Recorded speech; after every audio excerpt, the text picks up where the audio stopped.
नमस्कार मित्रों, डॉक्टर संजीव भानावत के चैनल में आप सभी का हार्दिक स्वागत, अभिनंदन। यदि आपने हमारा चैनल अभी तक सब्सक्राइब नहीं किया है तो आपसे अनुरोध है, हमारे इस शैक्षणिक अभियान को आगे बढ़ाने के लिए हमारे चैनल को तुरंत सब्सक्राइब करें और मित्रों के साथ साझा करें।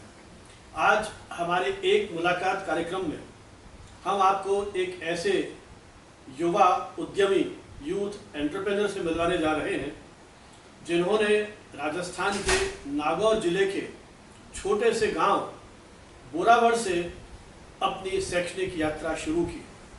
सन 1987 में बोरावड़ में जन्मे और वहां के एक छोटा सा गांव जहां मुख्य रूप से मार्बल का व्यापार हुआ करता था, बल्कि अभी भी हो रहा है, लेकिन वो व्यापार चूंकि अब बड़े बड़े शहरों की तरफ उन्मुख हो गया है, इसलिए थोड़ा सा वहाँ चुनौतियाँ आ गई हैं।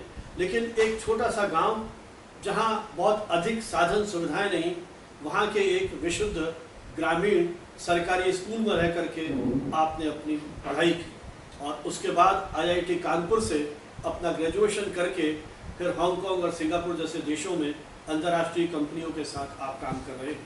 आइए उनसे आज जानते हैं किन परिस्थितियों में उन्होंने पढ़ाई की, परिवार का माहौल किस तरह का था और कैसे एक छोटे से गांव में पढ़ाई करते हुए IIT जैसी राष्ट्रीय स्तर की प्रतियोगिता में उन्होंने क्वालिफाई किया और फिर देश के बाहर जाकर के अपने देश की योग्यता, प्रतिभा और क्षमता का एक तरह से प्रदर्शन किया। और ये युवा उद्यमी हैं विकास गेलरा। विकास, बहुत बहुत नमस्कार और स्वागत है हमारे चैनल में आपका। जैसा कि अपनी बातचीत से मालूम पड़ा कि आपका पूरा जो प्रारंभिक जीवन है वो संघर्ष का पर्याय रहा है, तो थोड़ा सा बताएं आप, क्योंकि ये तो मुझे मालूम है कि आपका परिवार आध्यात्मिक और धार्मिक दृष्टि से बहुत ही ज़्यादा कहना चाहिए कि इन्वॉल्व है, लेकिन थोड़ा सा मैं ये जानना चाहूँगा कि जो आपका बचपन था उसमें किस तरह के संस्कार, विशेषकर अकादमिक या पढ़ने लिखने की, किस तरह का माहौल था और किस तरह से आपकी अपब्रिंगिंग अपने परिवार में हुई और किस तरह की चुनौतियाँ आपने सहन की। उस तरह की कुछ आज हम आपको जीवन के लगभग 30-35 साल पुराने दौर में लेके चल रहे हैं और उन स्मृतियों को जरा सा कुरेदते हुए बताइए कि किस तरह का आपका वो बचपन था। बिल्कुल। तो मैं सन 1987 में जनवरी में मेरा जन्म हुआ बोरावड़ में। हम सभी एक बड़ी फैमिली में रहते थे। पापा और चार भाई थे। एक भाई उदयपुर के पास में आमेर में रहते थे, बाकी 3 भाई और उनकी पूरी फैमिली, हम सभी साथ में रहते थे। तो फैमिली बहुत ही प्यार और लगन से रहते थे साथ में सभी। पढ़ाई के लिए हमेशा सभी ने प्रोत्साहन दिया है। घर में ट्यूशन वगैरह भी रेगुलरली होती थी टीचर से। इंग्लिश वहाँ पे इतनी कोई पढ़ाई करता नहीं था, पर एक टीचर थे हरी सिंह जी, अभी मेरे को अच्छे से नाम याद है उनका, तो वो बहुत ही बड़े स्टूडेंट्स को पढ़ाते थे। बट हमारे घर वालों की रेगुलर रिक्वेस्ट की वजह से हम बच्चों को भी उन्होंने थोड़े साल के लिए पढ़ाया, तो वो मेरे को काफ़ी हेल्पफुल रहा आगे। ये कौन सी क्लास की बात कर रहे हैं आप? ये है, मैं कक्षा 6 के आसपास की बात कर रहा हूँ। और वो हमेशा पढ़ाते थे, कॉलेज के स्टूडेंट्स को पढ़ाते थे। अच्छा। बट हमारे घर पे आते थे क्योंकि पापा लोगों के घनिष्ठ मित्र भी थे वो, और उन्होंने फिर हम बच्चों को सभी भाई बहन हम पढ़ाई करते थे उनसे, और उनसे हमको बहुत लाभ हुआ है। बचपन में संघर्ष तो अभी अगर आज की ज़िंदगी देखें तो हम उसको संघर्ष बोल सकते हैं, पर जब बचपन में थे तब कोई ऐसा संघर्ष लगता नहीं था, क्योंकि वही हमारे लिए पूरी ज़िंदगी थी। जैसे हम सभी भाई बहन वहाँ पे पढ़ाई करते थे साथ में, गांव में वहाँ पे बिजली आती थी, 5-6 घंटे दिन में बिजली आती थी। गर्मियों के टाइम पे हम छत पे सोते थे सब के सब एक साथ, क्योंकि रूम में संयुक्त परिवार था और लाइट होती नहीं थी, पंखे चलते नहीं थे, तो फिर कमरे के अंदर नींद नहीं आती थी। बट वो सारा पार्ट ऑफ नॉर्मल लाइफ था उस टाइम पे, तो ऐसा नहीं लगता था कि संघर्ष है। पर वही अभी आज की अगर लाइफ देखो तो वो सब कुछ संघर्ष लगेगा। जब हमारे बच्चे बड़े होंगे उनको बताएंगे तो उनको लगेगा कि हाँ संघर्ष था वो बहुत। पढ़ाई के टाइम पे भी जैसे लाइट नहीं होती थी तो हम सारे 4-5 भाई बहन सभी एक लालटेन के आसपास में बैठ के पढ़ाई करते थे। पर वो सब कुछ, जैसे मैं बोल रहा हूँ कि सब कुछ नॉर्मल था उस टाइम पे, हमको बिल्कुल कुछ भी अलग नहीं मुझे लगता है उस दौर में शायद उतनी महत्वाकांक्षाएं भी नहीं होंगी। हाँ। और जो कुछ है उसी में एक संतोष। बिल्कुल। और चूंकि परिवार के सब लोग साथ में हैं तो एक दूसरे के साथ विश्वास, सद्भावना, सहयोग, उस तरह की भावनाओं के आधार पर शायद जीवन आगे बढ़ता है। बिल्कुल। और इतना आज के जीवन में मेरे को थोड़ी उस चीज़ की कमी लगती है, क्योंकि सभी एक न्यूक्लियर फैमिली में रहते हैं। बट पहले जब ये सब साथ में रहते थे तो सब कुछ ऐसा लगता था कि हाँ, सब आराम से हो जाएगा, सभी साथ में हो जाएगा। पर उस टाइम के अपने संघर्ष भी थे। जैसे मेरे को याद है कि फाइनेंशियल सिचुएशन ऐसा नहीं कि बहुत ही अच्छी थी। तो मेरी मम्मी जितना भी बजट मिलता था उनको पापा से, तो बहुत ही एकदम टाइट तरीके से उनका बजट चलता था। और अगर कुल्फ़ी भी खानी होती थी 1 रुपये की, अठन्नी की, तो मतलब सोच के खाते थे कि हाँ चलो ठीक है, 2 हफ्ते में एक बार चलो खा ले। और जब भी कुछ खाने का मन होता था तो मम्मी कोशिश बिल्कुल करती थी घर पे बना दो सब कुछ, कि घर पे खाना खा लो आप। पर बाहर से बहुत ही कम हम कुछ सामान लाते थे, खाते थे। पढ़ाई के मामले में आई थिंक एक मेरे को जो सबसे डिफ़िकल्टी होती थी वो थी, जैसे मेरे बचपन मेरे यहाँ पे क्लेफ्ट था। जब मैं पैदा हुआ था तो मेरे यहाँ पे होठ था नहीं। अच्छा। तो मैं 6 महीने का था तब मेरा ऑपरेशन हुआ था, और वो भी ऐसा हुआ था कि पूरी मसल यहाँ पे जॉइंट नहीं थी। तो यहाँ पे देखने में काफ़ी ख़राब लगता था, और उसके पीछे जो मसूड़े थे वो भी सब इतने अच्छे नहीं थे। तो जो लुक्स होती थी तो उसमें थोड़ा सा अजीब सा लगता था वो। और बचपन में अभी जैसे बुलिंग जिसको बोलते हैं, तो वो काफ़ी होती थी कि बचपन में स्कूल में जो दूसरे शरारती बच्चे थे तो अलग अलग नाम से बोलते थे, तो वो चीज़ मेरे को काफ़ी लगती थी, और उससे थोड़ा कॉन्फिडेंस भी काफ़ी कम हो जाता था। और हो सकता है कि क्योंकि मैं फिर इतना घुल मिल नहीं पाता था सभी से, तो फिर मैं अपना ध्यान थोड़ा पढ़ाई की तरफ ज़्यादा रखता था। तो मेरे को ये भी लगता है कि लाइफ में जो भी कुछ होता है, जो संघर्ष लगता है, उसकी वजह से आज जो भी हैं अपन उस संघर्ष की वजह से ही हैं। तो उस टाइम पे मैं भी, जब बच्चे मेरे को चिढ़ाते थे तो मैं अपना ध्यान पढ़ाई में करता था, क्योंकि मेरे को उसी में मेरे को वाही मिलती थी। मैं क्लास में मोस्टली फर्स्ट आता था, और बहुत ज़्यादा मार्क्स नहीं आते थे, 80% के आसपास मार्क्स आते थे। बट मम्मी और पापा सभी बहुत ही सपोर्ट करते थे।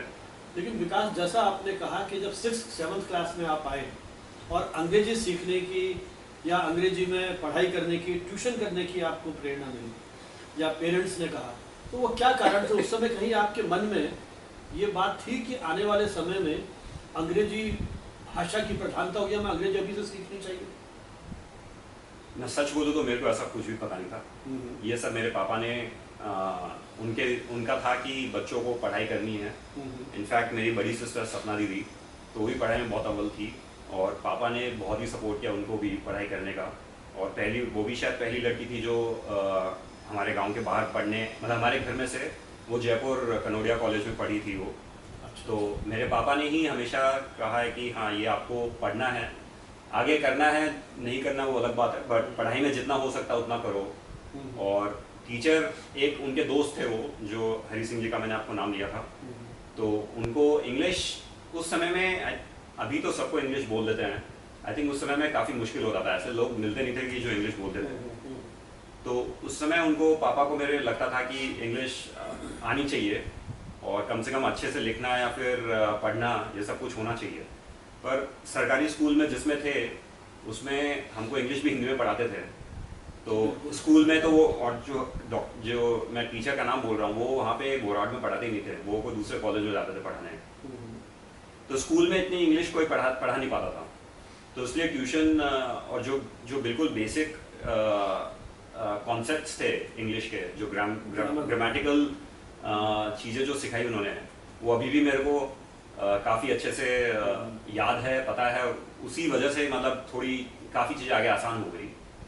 अंग्रेजी का बेस अच्छा रहा? अंग्रेजी का बेस उस समय अच्छा रहा, बट लिखना और पढ़ना इतना कभी किया नहीं। बोलने का तो सब बहुत ही बाद में, बोलने का तो इंग्लिश का जब मैं नौकरी शुरू की मैंने, उसके बाद में 1 साल बाद में बोलना शुरू किया। क्योंकि बोलने में भी ऐसा था कि अगर गांव में कोई बोलता नहीं था, कॉलेज में बोलना शुरू करते थे तो लोग हंसते थे कि इंग्लिश आती नहीं आपको, और वही आपका कॉन्फिडेंस कैसा रहता है। और मेरा कभी पहले कॉन्फिडेंस इतना अच्छा रहा नहीं था, जैसे मैंने आपको बताया मेरे होठ की वजह से, पर बाद में वो सब कुछ बढ़ने लगा। तो स्कूल में पढ़ते समय सामान्यतः ये होता है कि बच्चों को वहाँ उस तरह का माहौल नहीं था कि बहुत अच्छा करियर चुने, ये करें।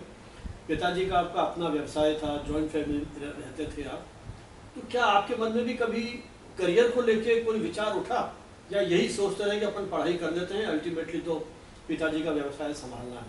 कुछ इस तरह की फीलिंग, किस तरह की फीलिंग आपकी 6, 7, 8, 9 क्लास तक जब आप रहे उस समय महसूस करते थे आप? मेरे को तो एक्चुअली मेरे पिताजी का बिजनेस बहुत अच्छा लगता था। तो मैं तो जब भी मौका मिलता था तो मैं कोशिश करता था कि पापा के साथ में वहाँ पे फैक्ट्री पे जाऊँ उनकी, और वहाँ पे बैठूँ, देखूँ क्या हो रहा है, उनके सब सामान छेड़ूँ मैं। और पर पापा को अच्छा नहीं लगता था। पापा को लगता था कि तेरे को दूसरा कुछ काम करना है। तो मेरे हमेशा मन में था कि मेरे को पापा का काम करना है, और पापा को था कि नहीं, इसको ये काम नहीं करना है। तो हमें शुरू में तो यही रहा कि मेरे दिमाग में इतना नहीं था कि मेरे को बहुत आगे पढ़ाई करनी है। फिर जब, और ये भी था कि क्योंकि जिस स्कूल में पढ़ते थे, जैसे कक्षा 9-10 में सरकारी स्कूल में था, वहाँ पे हमारे 2 या 3 क्लास होती थी एक दिन की, क्योंकि टीचर्स भी नहीं थे, और हम पेड़ के नीचे बैठ के पढ़ते थे क्योंकि फर्नीचर भी नहीं था वहाँ पे स्कूल में, सरकारी स्कूल। तो वैसे ही स्कूल में जब भी आप पढ़ते हो, और हम हवाई चप्पल पहन के स्कूल जाते थे, जो सरकारी ब्लू शर्ट और खादी की शॉर्ट्स होती थी या ट्राउजर, वो पहन के जाते थे।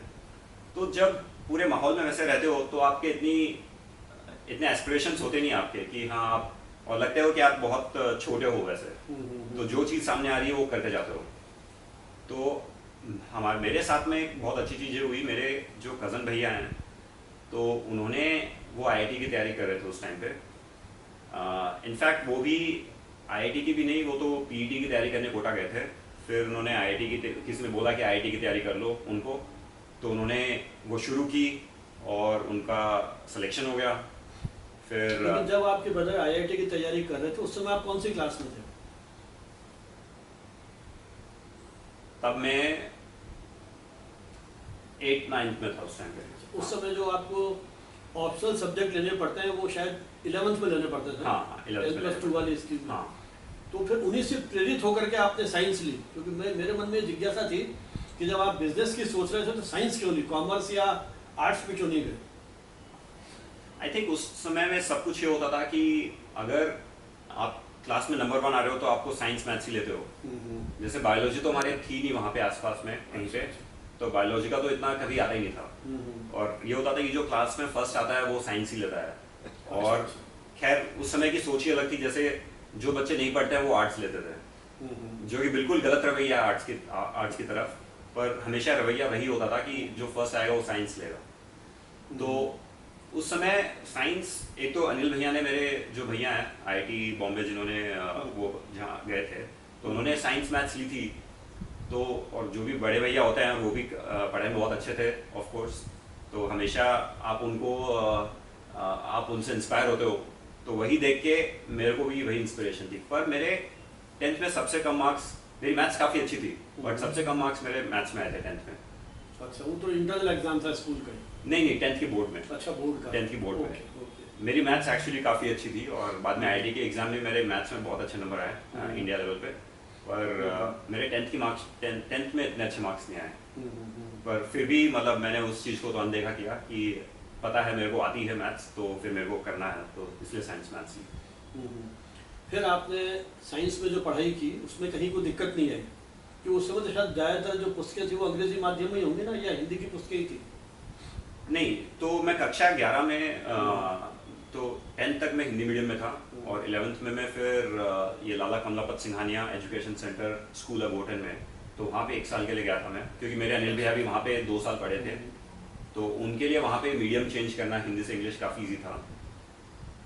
तो मेरा भी वही दिमाग में था कि वहाँ पे मीडियम चेंज करेंगे एंड उसके बाद में फिर आईआईटी की तैयारी करने के लिए जाएंगे। इनफैक्ट वो शायद सबसे मेरा डिफ़िकल्ट साल था, आई थिंक लाइफ का भी बोल लो, क्योंकि गोटन में 2 वजह से। क्योंकि एक, उस समय उससे थोड़े टाइम पहले ही मेरे पापा को हार्ट अटैक आया था, तो उनको वहाँ पे घर पे छोड़ के जाना, और पापा ने उस सिचुएशन में भी कि हाँ, और उस टाइम पे फाइनेंशियल सिचुएशन भी अच्छी नहीं थी, और स्कूल का, सरकारी स्कूल का 250 रुपया 1 साल का खर्चा होता था, और इस स्कूल का कुछ था 50,000 रुपया, और पहले से बहुत पैसा मतलब कर्जे का भी था। तो उस समय इतनी महंगी स्कूल में भेजना तो वो काफ़ी एक तरह से वो प्रेशर भी हो गया फिर मेरे पे। एक पापा की तबीयत ठीक नहीं थी, और फिर तीसरी बात ये भी कि उस स्कूल में सब मतलब काफ़ी अच्छे लोग आते हैं, बट काफ़ी बच्चे काफ़ी बड़ी फैमिली से भी आते हैं, और उनको और मेरा, क्योंकि मैं इंग्लिश बोल नहीं पाता था, तो वहाँ पे भी काफ़ी बुली किया उन्होंने मेरे को। तो जब मैं इंग्लिश में 11th क्लास में आया था, तो पहले जो इंटरनल एग्जाम्स होते उसमें तो फेल हो गया था मैं, क्योंकि इंग्लिश में लिखना आता नहीं था, बोल पाता नहीं था। पढ़ लेता था, पर मेरे को याद है अभी भी कि एच सी वर्मा, मेरे को अनिल भैया ने मेरी बुक दी थी, एच सी वर्मा फिजिक्स की, बहुत ही पॉपुलर बुक है। तो मैं अपने पहले दिन वहाँ पे हॉस्टल में 11th में उसका पहला पेज खोल के बैठा, 1 घंटे में एक पूरा पैराग्राफ पढ़ा, और हिंदी की एक हमारे घर की एक पता नहीं कितने सालों से चल रही है डिक्शनरी थी, एक ब्लू कलर की, नाम भूल गया मैं, English to Hindi dictionary, Camille Bulcke की तो नहीं थी? हो सकता है, वो इतनी बड़ी डिक्शनरी थी, वो तो घर में कई सालों से काफ़ी लोगों ने यूज़ की, तो मैं लेके गया था साथ में। तो हर एक वर्ड के नीचे उसका मीनिंग लिख के समझ रहा था। 1 घंटे बाद में पता चला ये तो अच्छा प्रीफेस है, ये चैप्टर ही नहीं है, मैं क्या पढ़ रहा था। तो वहाँ से शुरुआत हुई, और वहाँ पे सबसे डिफ़िकल्ट तो ये था कि काफ़ी स्टूडेंट्स इतने कोऑपरेटिव नहीं थे, क्योंकि उनको लगता था कि एक तो कहीं गांव से आए हैं, और कुछ करना भी नहीं आता है, कुछ भी बोलो, भले ही सॉफ्ट स्किल्स बोलो या पढ़ाई का भी बोलो, तो इतना कुछ इंटरेक्ट कर नहीं पाते थे। बट और फिर शुरू के एग्ज़ाम में फेल भी हो गया था मैं वहाँ पे, पर वहाँ पे मेरे को फिर भी मैथ्स और कंप्यूटर साइंस 2 सब्जेक्ट्स थे, तो उसमें इंग्लिश की इतनी ज़रूरत होती नहीं थी, तो उसमें मैं काफ़ी अच्छे मार्क्स थे, और उसमें क्लास में अव्वल नंबर आए थे मेरे फर्स्ट वाले में। बाकी दूसरे सब्जेक्ट्स में फेल हो गया था। तो फिर सारे लोग मेरे से पूछने लगे कि अच्छा मेरे को ये समझाओ, मेरे को भी बताओ, तो फिर थोड़ा कॉन्फिडेंस आने लगा उस टाइम पे।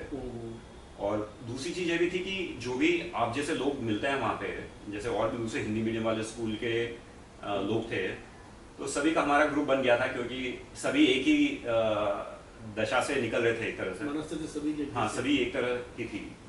तो वो साल थोड़ा काफ़ी डिफिकल्ट था, क्योंकि पापा की तबीयत ठीक नहीं थी, और एक तरह से और उधार लेके पढ़ने भेजा है, और ऐसा भी नहीं कि पहले ही टाइम लगता है इन सब चीज़ों में, बट थोड़े इम्पेशेंट भी होते हो आपकी, इतनी सब चीज़ें मुश्किल होती है। जो दौर था आपका, इधर पिताजी का स्वास्थ्य ठीक नहीं, आर्थिक चुनौतियाँ, स्कूल में उपहास उड़ाना, कभी आपके मन में अंतर्द्वंद नहीं हुआ कि यार ये कहाँ फंस गए, अपन तो वापस बोरावर चलते हैं और वहीं अपनी पढ़ाई करके पिताजी का बिजनेस ही कर लेंगे? ये होता था, काफ़ी बार हुआ है वैसा। उससे कैसे आपने रिकवर किया अपने आप? नहीं, मेरे को तो ये लगा कि ऑप्शन नहीं है मेरे पास में, क्योंकि पढ़ाई ही करनी है। ऐसा नहीं है कि जैसे बहुत सारे पैसे हो कि नया बिजनेस भी शुरू कर लो, और एक ही चीज़ जो सब लोग होता है ना आपको, कि जैसे आपको बोलते हैं कि आप कम्युनिकेशन में आप मास्टर हैं, ठीक है, तो वो आपकी चीज़ है, तो आप उसमें आपको कुछ भी करना आप कर सकते हो। तो उस टाइम मेरे लिए सिर्फ पढ़ाई थी। सभी बोलते थे कि मैं पढ़ाई अच्छी करता हूँ, अच्छे मार्क्स आते हैं, तो मेरे लिए कोई दूसरा और उपाय ही नहीं था। लक्ष्य था कि IIT क्रैक करना ही करना है एग्जाम, यही सोच करके आपने हाँ अपनी यात्रा को जारी रखा, अकादमिक यात्रा को? बिल्कुल, पर सच बोलूँ तो उसमें ये भी नहीं पता था कि IIT में क्या होता है, पर ये पता था कि हाँ सिर्फ AIR होता है, ऑल इंडिया रैंक, तो मेरे को ये भी नहीं पता था कि AIR का मतलब क्या होता है, पर ये था कि हाँ बस वो जुनून था कि हाँ करना है। ये नहीं पता कि क्या होता है, कैसे होता है, पर ये पता था कि हाँ इसका मतलब है कुछ अच्छा है, काफ़ी अच्छा है। और ये सब वो भी बैकग्राउंड से हम आते हैं कि जैसे हमको ओलंपियाड के बारे में कभी कुछ नहीं पता था कि ओलंपियाड नाम का कुछ चीज़ होती है। IIT का भी अनिल भैया ने तो कोटा जाके सुना था, ठीक है, अनिल भैया ने मेरे को बताया, मेरे पापा मम्मी को बताया कि हाँ ये बच्चा तो ये कर सकता है। और तो ये सब चीज़ें हमको बहुत लाइफ में बहुत लेट पता चली, और जब भी पता चली और तो हाँ कि चलो इसी दिशा में जाना है, पर उस समय अगर आप पूछोगे, अभी बोलना तो अच्छा ही लगेगा कि हाँ मेरे को बिल्कुल पता था, मैं बिल्कुल यही करना था मेरे को, पर उस समय कुछ पता नहीं था ऐसा। हाँ उस समय ये पता था कि पढ़े जा रहे हैं, एक धुन कुछ अच्छा हो जाए, काम कर रहे हैं, बिल्कुल धुन लगी हुई है, धुन लगी। अच्छा, ये जो आपका सारा स्कूलिंग हुआ, तो बोरावर से लेकर के बोटन तक की जो यात्रा थी, पढ़ाई के अलावा कुछ दूसरी हॉबीज थी आपकी? जैसे खाली टाइम है क्या करते थे? कुछ खेलते थे, मैगजीन पढ़ते थे, अखबार पढ़ते थे, नॉवेल्स पढ़ते थे, टीवी देखते थे, क्या कहाँ आप उपयोग करते थे खाली समय? बचपन में तो जो भी जॉइंट फैमिली में काफ़ी हम साथ में खेलते थे, क्रिकेट बहुत खेलता था मैं बचपन में, अभी भी जब भी मौका मिलता क्रिकेट खेलता हूँ मैं। तो दिन में कुछ घंटे तो हमेशा क्रिकेट खेलना होता था। और क्रिकेट वहाँ पे ग्राउंड वगैरह थे जहाँ हाँ, खेलने के लिए? अच्छा। तो वही एक जगह की कोई कमी नहीं थी वहाँ पे, तो क्रिकेट बहुत खेला जाता था वहाँ पे। बाकी भाई बहनों के साथ में ताश खेलते थे काफ़ी वहाँ पे गांव में। छोटे पता नहीं बड़ी मम्मी को पता होगा कि चिरमिया होती थी, चिरमिया खेलते थे। कंचे होते थे वो बहुत खेलते थे। हमने भी खूब हाँ, खेला। तो ये सब बहुत खेला है कक्षा 10 तक, जब तक गांव में थे। मतलब अपने आप को फिजिकल फिट रखने के लिए एक तरह से आपने स्पोर्ट्स को? हाँ, स्पोर्ट्स वगैरह काफ़ी होता था वहाँ पे उस समय। वही फिटनेस का कोई टारगेट नहीं था पर नहीं हो, लेकिन फिर भी एक प्रकारांतर से हाँ, अप्रत्यक्ष रूप से आपने अपने आप को फिट रखने के लिए इस तरह से किया। हाँ। अच्छा, एक चीज़ और जानना चाहता हूँ कि जब आप 11th-12th में आए या फिर IIT की तैयारी आपने शुरू की, तो वो जो आपकी टेक्स्ट बुक्स स्कूल में सजेस्ट की जाती थी या सिलेबस में लिखी होती थी, या जैसा आपने कहा कि ब्रदर ने किताब दे दी या टीचर ने किताब दे दी, वहीं तक सीमित रहे या उससे जुड़ी हुई दूसरी किताबें पढ़ने की और भी आप प्रेरित हुए कभी? मैं हमेशा जैसे जब IIT की तैयारी कर रहा था तब तो एक तो जो भी गाइडेंस मेरे को भैया से मिलती थी वो मैं मेरे लिए वो सोने की लकीर हुआ करती थी, तो वो फॉलो करता था।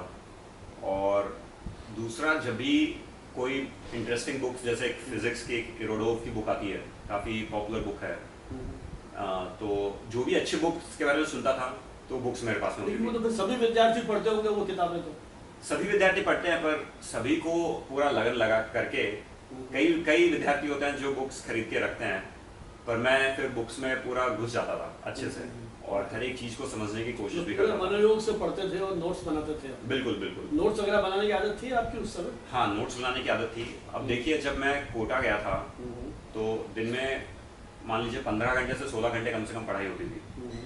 तो उसमें यही होता था कि सुबह से शाम उठना है, क्लास जाना है, कोचिंग जहाँ पे भी जाते थे हम, और उसके बाद में आके पढ़ाई करनी है।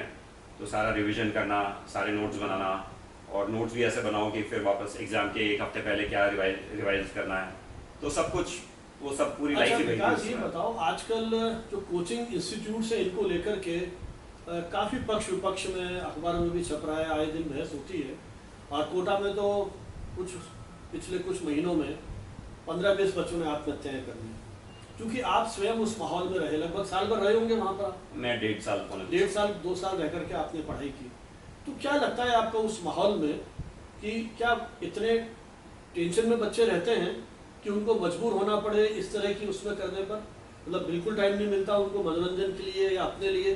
क्या महसूस करते हैं, या क्या संदेश इसके माध्यम से, या क्या मैसेज आप देना चाहेंगे जो पीढ़ी वहाँ जाके इंजीनियरिंग की या उनकी तैयारी करनी?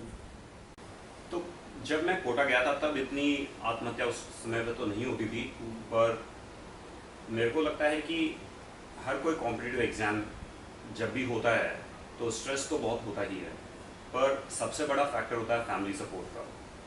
क्योंकि सभी फैमिलीज आजकल देखती है कि न्यूज़पेपर में आता है कि किसी का IIT में 1 करोड़ का पैकेज लगा है, तो सबकी एक्सपेक्टेशन ये होती है कि हाँ, हमारे बच्चे को भी ऐसा ही कुछ करना है, और अगर कुछ भी उससे कम होगा तो बच्चे ने अच्छे से नहीं किया है। तो वो प्रेशर बच्चे पे बहुत होता है आजकल। तो मेरा कहना तो यही है कि एक तो फैमिली सपोर्ट काफ़ी इम्पोर्टेंट हो जाता है कि ये भी समझे कि IIT में 5,000 में से शायद 1 या 2 बच्चे होते हैं जिनका 1 करोड़ का पैकेज लगता है। 3,000 बच्चे ऐसे भी होते हैं जिनका बहुत ही एवरेज जॉब लगती है, सैलरी होती है। तो उनको पूरा शायद न्यूज़पेपर भी बड़ी खबर को ही दिखाते हैं, नॉर्मल चीज़ों को दिखाते नहीं है। तो सब चीज़ों को फैमिली को भी सोचना चाहिए और थोड़ा अपने बच्चों को कोशिश करना चाहिए कि स्ट्रेस फ्री रखे, कि कोशिश करे पूरी अपनी, पर ऐसा नहीं कि उनको यही रिजल्ट लेके आना है, उसके अलावा लाइफ में कुछ है नहीं। और दूसरा, आई थिंक मेरे को एक ये भी लगता है कि जो भी आपकी स्किल्स हैं और जो भी कैपेबिलिटीज़ हैं उसको अच्छे से समझना। ये, और मेरे को 16 साल हो गए काम करते हुए, और मेरे को अभी भी ये चीज़ बहुत एप्लीकेबल लगती है अपने लिए भी, कि जो भी मेरी स्किल्स हैं उस पर मेरे को थोड़ा और कैसे मैं पॉजिटिवली यूज़ कर सकूं जो मेरे को अच्छे से आती है कोई चीज़। तो जैसे मैं बता रहा था पहले कि मेरे को ड्राइंग बिल्कुल नहीं आती है, मेरे को फाइनेंशियल सर्विसेज में कुछ करने के लिए बोल दीजिए, मैं अच्छे से कर लूँगा क्योंकि वो मेरे को अच्छे से आता है। कंप्यूटर साइंस में मेरे को कुछ पूछ लीजिए, मैं शायद बता दूंगा क्योंकि मैंने पढ़ाई की उसकी। बट ड्राइंग मैंने ना तो बचपन में हमारे पास में कोई साधन थे करने के, ना ही कभी की है, तो मेरे को बिल्कुल नहीं आती है। अगर आप वो करने को बोल देंगे तो मैं कुछ भी नहीं कर पाऊँगा। बट अगर मेरे को कोई दूसरी चीज़ बोलेंगे या फिर ऐसी चीज़ जिसमें मेरे को इंटरेस्ट हो तो उसमें मैं शायद बहुत अच्छे से कर पाऊँगा। तो मेरा मैसेज तो यही रहेगा कि बच्चों को अपनी कैपेबिलिटीज़ को भी देखना या फैमिलीज़ को भी थोड़ा रियलाइज़ करना कि हाँ, कुछ सारे बच्चे फर्स्ट नहीं आ सकते क्लास में, सारे बच्चे सेलेक्ट नहीं हो सकते आईआईटी में या फिर एम्स में। तो जैसे उनकी कैपेबिलिटीज़ हैं उनके साथ में रहना, एक तरह से जो भी इम्परफेक्शंस है हमारी, वही अपन को परफेक्ट बनाती है। तो उस चीज़ को अपने मन में धारना कि हर चीज़ अच्छी नहीं हो सकती है, हर चीज़ में अपन फर्स्ट नहीं हो सकते हो, ये एक्सेप्ट करना और वैसे ही वो अपनी लाइफस्टाइल में और बच्चों में भी वैसे ही रूपांतरित करना, मेरा वही संदेश करेगा। मुझे लगता है बहुत सही बात कही आपने। हमारे अखबार भी क्या करते हैं कि इन परीक्षाओं में जो बच्चे 99% या 100% लेकर के आते हैं, उनके इंटरव्यूज छापते हैं, उनकी आकांक्षा महत्वाकांक्षा छापते हैं। 10 साल बाद वो बच्चे कहाँ पहुँचे और जो बच्चे सामान्य थे 10 साल बाद वो कहाँ तक पहुँच गए, उस पर कभी कोई शोध नहीं हुई, कोई जानकारी नहीं मिली। हो सकता है जो बच्चे विफल रहे हों उन्होंने अच्छा कर लिया हो, लेकिन वो चीज़ें जानकारी में नहीं आती हैं। शायद ये चक्र चले तो वो जो बच्चे उन परीक्षा में क्वालिफाई नहीं कर पा रहे हैं, शायद वो भी कहीं मोटिवेट हो और अपने उद्देश्यों को। मेरे को 16 साल हो गए कॉलेज से निकले हुए और मैं बता सकता हूँ कि जो बच्चे पढ़ाई में उस समय बिल्कुल अच्छे नहीं थे, उनमें से बहुत सारे लोग बहुत अच्छा कर रहे हैं, हमसे अच्छा कर रहे हैं। और जो दूसरे पढ़ाई में बहुत अच्छे थे, कई लोग अच्छा कर रहे हैं, वहाँ पे भी अच्छा कर रहे हैं, पर काफ़ी लोग ऐसे हैं कि जो ऐसा नहीं कि बहुत ही अच्छा कर रहे हो। तो ये सब कुछ होता है कि आप कितनी आपकी एस्पिरेशंस है, कितना हार्डवर्क आप कर सकते हो, कितने डिटरमिन्ड हो सकते हो आप, ये बहुत ज़्यादा मैटर करता है। बिल्कुल, फिर वो परिवेश आपको मदद करता है। बिल्कुल, आपके फ्रेंड्स हैं, आपके वो, उससे भी कहीं मोटिवेशन मिलता है। बिल्कुल। अच्छा विकास, आपका जैसा मैंने बातचीत से मुझे लगा कि चाहे स्कूल है बहरोड़ बोरावड़ का, चाहे गोटन का, कहीं ना कहीं आप मानसिक रूप से आपको कहीं डाउन करने की कोशिश की गई, जिस तरह से मजाक किया गया, तो सारे परिवेश में कहीं आपने अपने आप को बचा के रखा। जिस समय आपका रिजल्ट आया कि आप आईआईटी में पास हो गए, तो ये तो स्वाभाविक है कि उत्साह बहुत अधिक होगा, लेकिन मैं यदि आपसे ये पूछूं कि आप उन क्षणों को याद कीजिए, कहीं आपके मन में ऐसा अंतर्द्वंद हुआ कि मैंने तो स्कूल में भी ये भुगता, फिर गोटन में भी हायर सेकेंडरी या 10+2 में आया तब भी ये रहा, अब इतने बड़े इंस्टीट्यूट में जाऊंगा जहां देश भर के बच्चे होंगे, कॉन्वेंट एजुकेटेड होंगे और एक से एक टॉप विभिन्न राज्यों के होंगे, उनके बीच में कैसे आप मानसिक रूप से अपने आप को टिका पाओगे? कहीं ऐसा द्वंद्व आया? यदि आया तो कैसे आपने उस चुनौती को स्वीकार किया? नहीं आया तो किस उत्साह से आप गए? कुछ उस समय की याददाश्त हो तो वो रोमांच हमारे साथ साझा कीजिए, रिजल्ट आने के जस्ट बाद का। बिल्कुल, जब रिजल्ट आया मेरे को अभी भी याद है और मेरे पूरे परिवार को याद है, क्योंकि शायद जिंदगी का सबसे महत्वपूर्ण क्षण है वो मेरा। हम घर में थे, हमारे पुराने वाले घर में, और अनिल भैया ने अपने किसी फ्रेंड को बोला था कि रिजल्ट्स देख के बताना, तो मेरा रोल नंबर आया था। और जब रिजल्ट आया पहली बार तो हमको यकीन हुआ नहीं था, क्योंकि जितना एक्सपेक्ट किया था उससे बहुत ज़्यादा अच्छा आ गया था। तो फिर 2 बार या 3 बार चेक करवाया था रिजल्ट, कि पहले किसी को भी बताए। और आईआईटी का, जैसे मैंने आपको पहले एक अपनी बात में बताया था कि आईआईटी, सबसे पहले मैंने आईआईटी का सुना और मेरे पेरेंट्स को भी, मेरे को लगता है कि उनको सबको आईआईटी का ऐसा जुनून लगा, क्योंकि जब अनिल भैया का, मेरे भैया का हुआ, तो पूरे गांव में उन्होंने काजू की कतली बांटी थी। तो उस समय लगा कि हाँ, ये तो बहुत बड़ी चीज़ है। तो मेरे को दिमाग में तब से था कि हाँ, ये आईआईटी बड़ी चीज़ है। ऑफ कोर्स जब मैं कोटा गया तब देखा कि क्या स्केल पे आईआईटी की प्रिपरेशन होती है, क्या है, तब मेरे को समझ में आ गया था। पर ये बहुत बड़ा लाइफ का खुशी का क्षण बोलूँगा मैं। और उस टाइम मेरी सारी दोनों बहनें, मम्मी पापा सभी साथ में थे हम। और जब रिज़ल्ट आया उसके हाथों हाथ बाद में हम पूरे परिवार के साथ में मंदिर दर्शन करने भी गए थे। पर उसके बाद में मेरे को कभी ऐसा नहीं लगा कि जो अंडर कॉन्फिडेंस था पहले, तो एक मैं बीच में बोलना भूल गया आपको कि जब 10th के बाद में मैं अपने पापा को काफ़ी बोला मैंने कि बच्चे बहुत मजाक उड़ाते हैं स्कूल में, और पापा को भी काफ़ी फिर महसूस होने लगा वो कि हाँ बच्चा इम्पैक्ट हो रहा है। मैं शायद काफ़ी समय से तो बताया भी नहीं था पापा को, बट जब एक बार बताया तो फिर पापा ने बोला कि चलो उसकी वापस जो भी सर्जरी करानी है वो वापस कराते हैं। तो 10th के बाद में मेरी सर्जरी हुई यहाँ पे, तो अभी आपको जैसे दिखता है कि पूरा यहाँ पे जो मसल है वो सारी 10th के बाद में समर वेकेशंस में मेरी सर्जरी चंडीगढ़ में हुई थी। अच्छा अच्छा। तो उसके बाद में कम से कम जो दिमाग में था कि हाँ अच्छा नहीं दिखता है या फिर लोग क्या बोलेंगे, तो वो काफ़ी कम हो गया उसके बाद में। जब मैं कानपुर गया तो वहाँ पे अंडर कॉन्फिडेंस का नहीं था एक्चुअली, क्योंकि जिस पढ़ाई के बैकग्राउंड से मैं गया था और जो रैंक आई थी उसके हिसाब से मैं काफ़ी, अब मेरे को लग गया था कि कॉन्फिडेंस आ गया था। और सबसे बड़ा आईआईटी का एग्ज़ाम का एक ये रिज़ल्ट रहा कि मेरे को पता चला कि अच्छा इंडिया में मेरे एज के ग्रुप में मैं कहाँ पे स्टैंड करता हूँ। क्योंकि हमेशा जब भी जैसे बोराड़ में पढ़ा था छोटे से गांव में, तो वहाँ के स्कूल में फर्स्ट आया, फिर गोटन में स्कूल में वहाँ पे भी 11th के टुवर्ड्स द एंड में फर्स्ट आ गया क्लास में। पर कभी भी बड़ी स्केल में मेरे को कभी नहीं पता था कि मैं क्या कहाँ पे स्टैंड करता हूँ। तो वो एक बहुत बड़ा फ़र्क पड़ा था जब पता चला कि आईआईटी सबसे मुश्किल, आईआईटी जेईई जो मुश्किल एग्ज़ाम होता है उसमें अगर रैंक अच्छी आई है तो मतलब कि आपका इंडिया में लेवल ठीक है मेरी एज के ग्रुप का। तो उससे थोड़ा कॉन्फिडेंस मेरा उस समय बढ़ा। पर एक ये चीज़ भी हुई कि जब मैं कानपुर गया तो मेरे को लगता था कि हाँ मतलब मैं जिस बैकग्राउंड से मैं आया हूँ तो काफ़ी मुश्किल वाला बैकग्राउंड रहा है मेरा। पर फिर वहाँ पे जाके लगा कि वहाँ पे इतने सारे लोग हैं, और मैं अपने आप को प्रिविलेज समझने लग गया कि मेरा तो प्रिविलेज बैकग्राउंड है। काफ़ी लोग हमने देखे हैं जो किसान के बेटे हैं, कुछ ऑटो रिक्शा वालों के बेटे हैं, जो मतलब बहुत ही साधारण उन परिवारों से भी लोग वहाँ आए थे। हाँ, उनके और साथ बिल्कुल जैसे बढ़ गया। हाँ, जैसे मैं कोटा गया था तो ट्यूशन भरने के पैसे मतलब अगर हमारे पास में नहीं थे तो भी उधार लेके, बट काफ़ी लोग हैं जिनको तो उधार भी नहीं कोई देगा, और उन्होंने खुद से पढ़ाई करके भी आईआईटी की कोचिंग, आईआईटी पास की। तो वो सब देख के लगा कि उससे पहले लगा कि हाँ काफ़ी कॉन्फिडेंस है, मतलब ऐसा नहीं है कि अब कोई चीज़ की डरने की ज़रूरत है।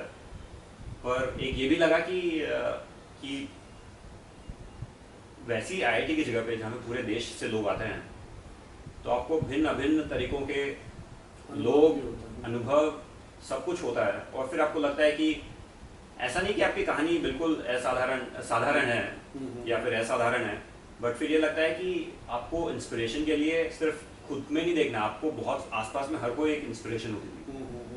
तो सबसे बड़ा मेरे को आईआईटी का जो मेरी यादगार है या फिर जो सबसे बड़ा बेनिफिट मिला है वो यही मिला है कि वहाँ पे हर किसी से कुछ ना कुछ सीखने का था वहाँ पे, भले ही उनके बैकग्राउंड से, भले ही उनसे पढ़ाई में या फिर कुछ दूसरी चीज़ में उनको इंटरेस्ट है, या फिर कोई बिल्कुल बिना डर के कुछ नई चीज़ करना है। किसी को भले ही कोई पुराने गरीब घर से आया बट उसको पैसे की फिर भी परवाह नहीं है, और उसको कि हाँ मेरे को खुद का बिजनेस करना है, तो जो रिस्क टेकिंग का होता है जो जैसे मेरे में था नहीं पहले, तो बिल्कुल भी नहीं था। तो ये सब देखे, अलग अलग तरीके के लोगों को देखे, तो फिर काफ़ी सीखने को मिला वहाँ पे।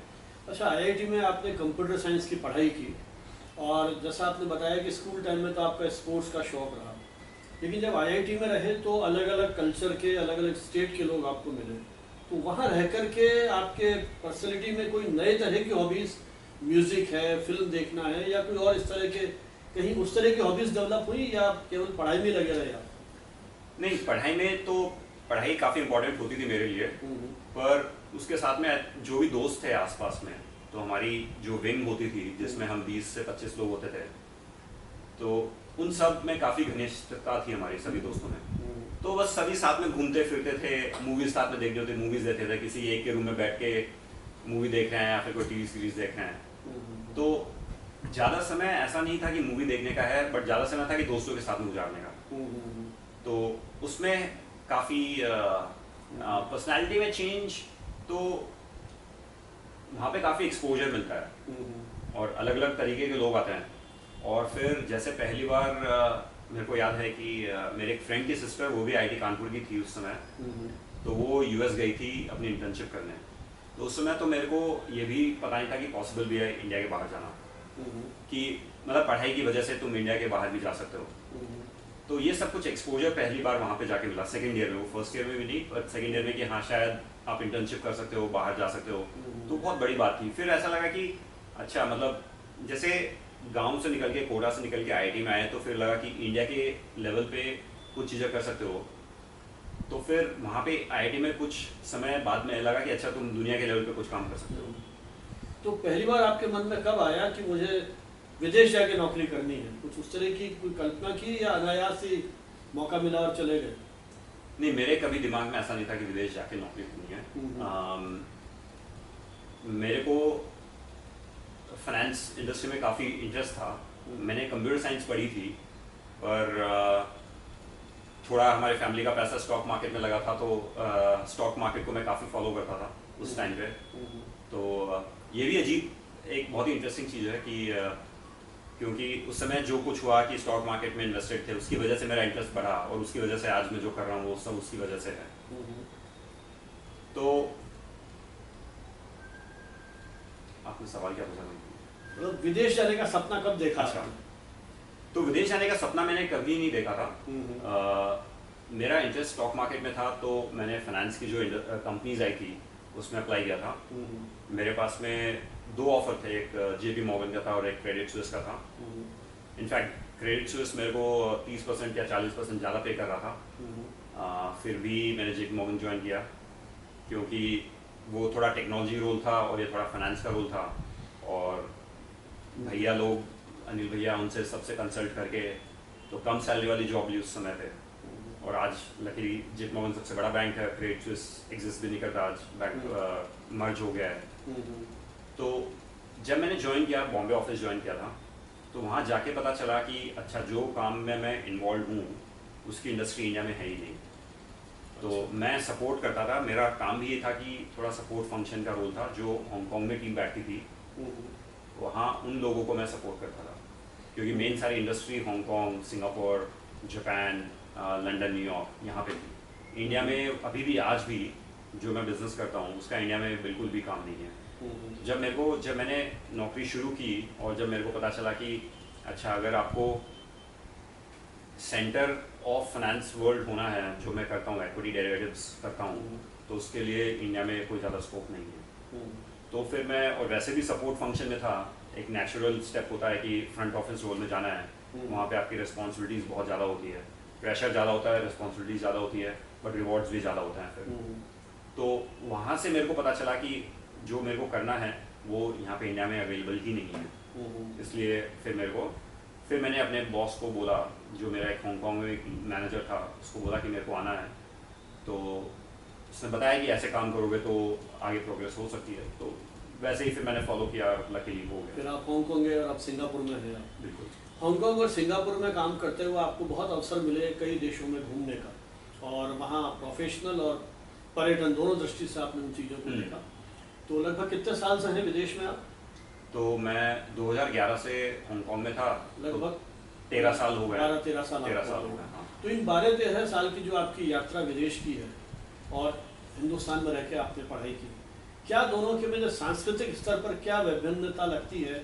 या जैसा आपने प्रोफेशनल लेवल में बताया कि हिंदुस्तान में तो उस तरह का बिजनेस है ही नहीं, तो क्या लगता है कि अब आज़ादी का हम लोग अमृत महोत्सव मना चुके हैं और अब हम विकसित भारत की ओर जा रहे हैं 2047 में, तो क्या लगता है कि हमारे देश में और बाहर को जो कुछ काम हुआ है, आप एक आईआईटीएन की दृष्टि से इस सारे परिवेश को किस तरह से देखते हैं और हमारे देश के लिए क्या उम्मीद करते हैं, आप क्या अपेक्षाएं करते हैं, या एक इंजीनियर के रूप में आप किस तरह के भारत को देखना चाहेंगे और काम करना चाहेंगे? बहुत ही मुश्किल सवाल है, कोशिश करता हूँ जवाब देने की। पर मैं 13 साल से बाहर हूँ इंडिया के, और ये एक मेरे को चीज़ रियलाइज़ हुई है कि हर एक देश की अपनी अपनी खुद की कॉम्प्लिकेशंस होती है, और भारत सबसे बड़ा देश है पॉपुलेशन वाइज, तो उसकी अलग कॉम्प्लिकेशंस है उसको मैनेज करने की। मेरे को एक वर्क कल्चर काफ़ी बड़ा डिफरेंस लगता है इंडिया में और इंडिया के बाहर। मैंने इंडिया में 3 साल ही काम किया, 13 साल बाहर काम किया, बट वर्क कल्चर मेरे को काफ़ी बड़ा अंतर लगता है, जहाँ पे लोग, मेरे को लगता है बाहर सभी बहुत क्लियर होते हैं कि क्या चाहिए, कैसे चाहिए, और अगर छुट्टी है तो कैसी छुट्टी है, और जब काम नहीं करना तो कब काम नहीं करना होता है। हो सकता है कि पिछले 13 साल में चेंज हो गई हो यहाँ पे भी चीज़ें, पर यहाँ पे मेरे को लगता है कि थोड़ा सा वो उसको अनप्रोफेशनल बोल सकते हो आप, कि कभी भी बुला लिया या फिर कभी भी काम एक्सपेक्ट कर रहे हैं आपसे, सैटरडेज को भी काम कर रहे हो। अगर ऑफिशियली अगर काम करने का है तो बात अलग है, पर वो बाहर नहीं होता है। बाहर आप जैसे एक ये भी होता है कि बाहर आप कोई सीनियर से भी बात कर रहे हो तो उसमें सर जी ऐसा कुछ भी लगा के नहीं बोलते हो, आप नाम से बोलते हो, आप रेस्पेक्ट से बात करते हो पर नाम से बोलते हो। एक पर्सनल जुड़ाव हो जाता है, पर्सनल जुड़ाव भी, और आप थोड़ा सा इक्वल की तरह बात करते हो। ऐसा नहीं कि आप पहले से उनको भगवान मान के बात कर रहे हो। और उससे फर्क ये पड़ता है कि आप जब इक्वल तरीके से बात करते हो तो आपको पता है आपके राइट्स क्या हैं, क्या चीज़ आपकी है, क्या चीज़ उनके हक में बात करने की। तो उससे एक फ़र्क पड़ता है। भारत में मेरे को थोड़ा सा वो कम लगता है, वहाँ कुछ हद तक मेरे को भी लगता था कि आपका बॉस एक तरह से आपको ओन करता है, यहाँ पे वैसा लगता था। पर हो सकता है पिछले 13 साल में धीरे धीरे कॉर्पोरेट सेक्टर में यहाँ भी इस तरह के मुझे लगता है कि संस्कृति विकसित हो रही है। जिस तरह से नई पीढ़ी के बच्चों से बात करते हैं तो धीरे धीरे यहाँ भी वो कल्चर आ रही है। बिल्कुल, तो शायद वो प्रोफेशनल हो जाए। हाँ। अच्छा, जो वहाँ की सोशल और कल्चरल वैल्यूज़ हैं, क्योंकि आप तो वहीं रह रहे हैं, वहाँ के लोगों से के साथ भी उठना बैठना है, तो क्या ऐसी चीज़ें हैं जो वहाँ आप मिस कर रहे हैं और वो यहाँ की चीज़ें आपको कहीं याद आती हैं, या वो प्रोफेशनली तो आपको वो अच्छा लगा, लेकिन क्या सोशली और कल्चरली भी वो देश हमारे से आपको कहीं बेटर लगते हैं उस दृष्टि से कि? तो देखिए, मैं सिंगापुर में भी पिछले 6 साल में रहा हूँ, तो सिंगापुर तो मेरे को बहुत ही अच्छा वेल रन कंट्री लगती है। वहाँ पे पूरे देश को, खैर छोटा देश है तो उसको मैनेज करना भी आसान है। बॉम्बे से भी छोटा होगा शायद। हाँ, बॉम्बे से भी छोटा है तो मैनेज करना आसान है। पर वहाँ पे जैसे वहाँ के पॉलिटिशियंस को देखो आप, तो उनका एक ही रवैया होता है कि कैसे चीज़ों को अच्छा कर सके, कैसे चीज़ों को अच्छे से डिलीवर कर सके। और वहाँ पे मोस्टली सारी पॉपुलेशन एजुकेटेड भी है, तो वो भी काफ़ी इन्वॉल्व होती है अपने ओपिनियंस देने में। तो पॉलिटिशियंस का इन्वॉल्वमेंट काफ़ी पॉजिटिव होता है वहाँ पे, ठीक है।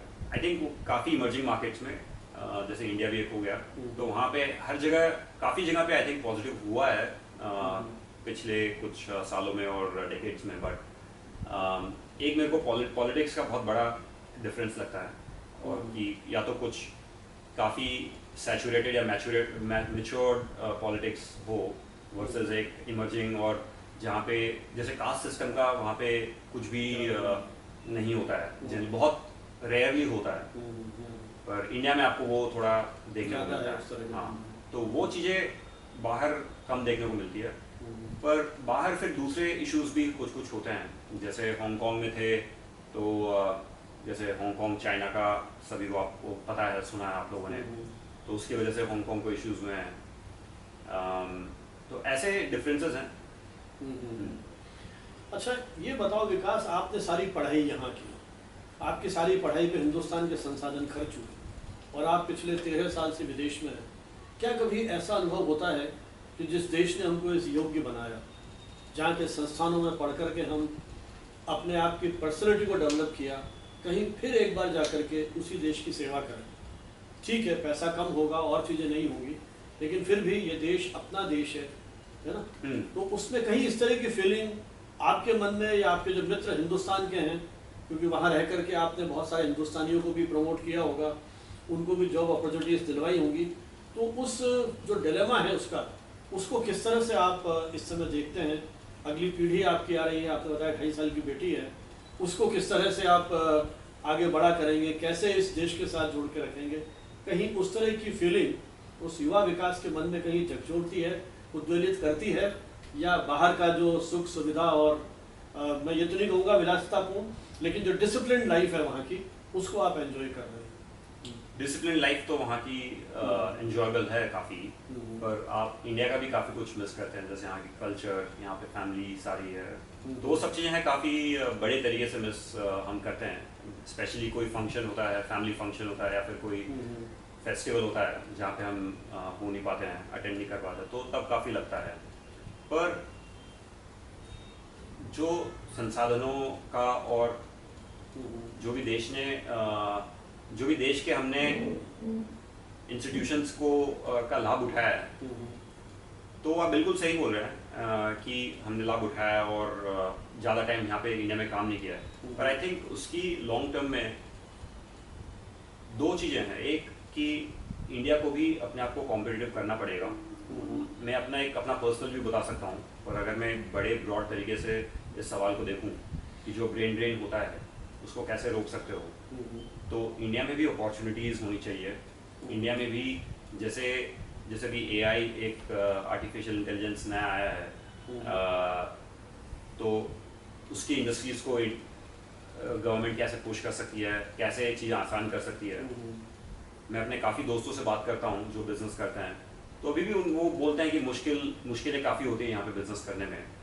तो मेरे को लगता है कि अगर सरकार और गवर्नमेंट यहाँ पे चीज़ों को थोड़ा आसान करे, कुछ सेक्टर्स जहाँ पे हाईली स्किल्ड लेबर की ज़रूरत हो, एंड कुछ ऐसे प्रोग्राम्स भी चलाए मे बी जो बाहर से लोगों को हायर करे, जो इंडियंस बाहर हैं उनको हायर करने के लिए प्रोग्राम्स चलाएं, तो वो काफ़ी अच्छे हो सकते हैं।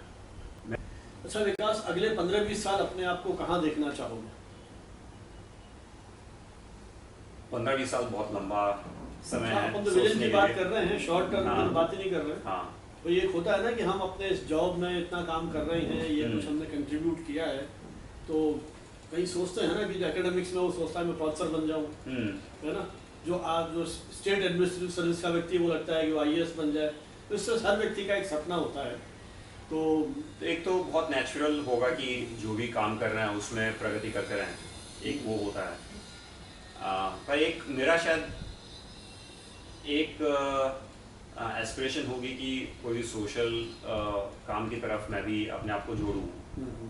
पिछले मेरे 12-13 साल और अगले शायद कुछ और साल शायद काफ़ी फोकस तरीके से ऑफिस के काम में लगे रहे थे, और शायद थोड़ा लगे रहेंगे। जो लाइफ का अगला पड़ाव आएगा जहाँ पे शायद मेरे को लगेगा कि हाँ अभी वापस समय आ गया कि सोसाइटी को वापस कुछ देने का, तब मैं अपने आप को कुछ सोशल वर्क्स की तरफ से जोड़ना चाहूँगा अपने आप को। And mainly may be around upskilling. जैसे सिंगापुर में ये चीज़ मेरे को बहुत अच्छी लगती है कि वहाँ की गवर्नमेंट काफ़ी अपस्किल पे काफ़ी फोकस रहती है। तो जो भी नई चीज़ें होती है, जहाँ पे नई जॉब्स मिल सकती है, तो वहाँ पे काफ़ी प्रोग्राम्स चलाती है अपने सिटीजन्स को एजुकेट करने के लिए। तो मेरे को पता नहीं इंडिया में भी शायद होगा वैसा, बट इतना इफिशिएंटली प्रोग्राम कभी सुने नहीं है रन किए हुए। तो कुछ इन्हीं चीज़ों में अगर इन्वॉल्व हो पाऊँगा तो वो बहुत अच्छा रहेगा। चलिए, ये थे विकास गेलरा, और इनसे बातचीत करके हमने जाना कि किस तरह से कोई युवा जो एक ऐसे गांव में जहां उसको अपने विकास के लिए कहीं कोई दिशा नहीं, कोई गाइडेंस नहीं, अपने संकल्प के बलबूते पर, अपनी इच्छा शक्ति से, अपनी संकल्प शक्ति से, अपनी जुनून जुजिविशा से, इतनी चुनौतियों के बीच, चाहे स्कूल कॉलेज में, वहाँ जिस तरह से उनको एक माहौल मिला, कहीं मजाक उड़ाते रहे, उन सब चुनौतियों को सहन करते हुए अपने विश्वास को डिगने नहीं दिया, और एक लक्ष्य निर्धारित करके कि मुझे आईआईटी की परीक्षा में पास होकर के अपने करियर को बनाना है। तो मुझे लगता है कि इनका ये जो पूरा 20-25 साल की यात्रा है, यही एक संदेश है कि कोई भी हमारा युवा जो इस कार्यक्रम को देख रहे हैं, वो ये ठान लें कि हमें जीवन में अपनी क्षमताओं के अनुरूप ये सपना पूरा करना है, तो उसके लिए फिर मंजिल दूर नहीं है। विकास, बहुत बहुत धन्यवाद। आप सिंगापुर से यहाँ बॉम्बे में आए और अपनी ये बातचीत हुई, और आपने जिस तरह से बात की कि मैं परिवार को मिस करता हूँ, लेकिन आप में तो अभी भी वो कहना चाहिए कि वो भावना है कि जो पारिवारिक समारोह है उसमें मैं पार्टिसिपेट करता रहूँ। उम्मीद करते हैं कि आपकी आने वाली जो पीढ़ी है वो भी अगली पीढ़ी के साथ उसी तरह से एक संवाद का सिलसिला कायम रखेगी, इसी तरह के संस्कार आप देंगे। आपको अपने प्रोफेशन में, अपने करियर में निरंतर आगे बढ़ने के लिए बहुत बहुत शुभकामनाएं। बहुत बहुत धन्यवाद।